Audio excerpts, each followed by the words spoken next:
Le ministre chinois des Affaires étrangères a eu un vendredi chargé.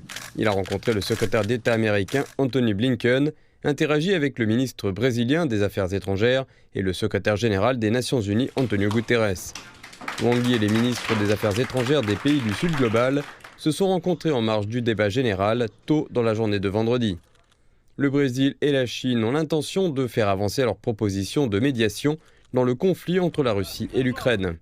Dans une déclaration commune, le groupe s'est dit profondément préoccupé par les hostilités en cours et les risques d'une nouvelle escalade. Nous nous sommes réunis en tant qu'amis de la paix, parce qu'un nombre croissant de nations reconnaissent que la crise ukrainienne ne doit pas échapper à tout contrôle et que la communauté internationale ne peut pas sombrer dans la division et la confrontation. Nous devons nous unir et collaborer à la recherche d'une solution pacifique.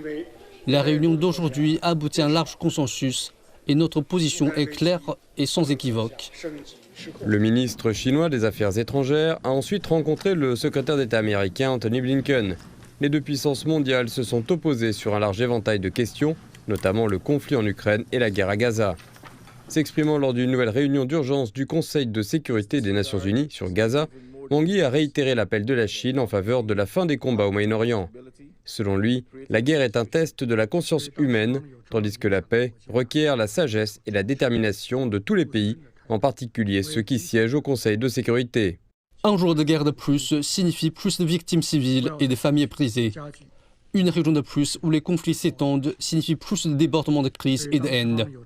Nous devons agir de toute urgence pour promouvoir un cessez-le-feu durable et un retrait complet des troupes à Gaza.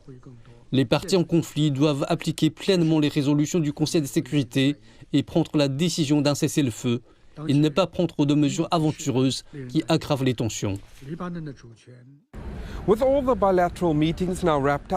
Toutes les réunions bilatérales étant maintenant terminées, le ministre chinois des Affaires étrangères doit maintenant se préparer pour son discours très important à l'Assemblée générale samedi.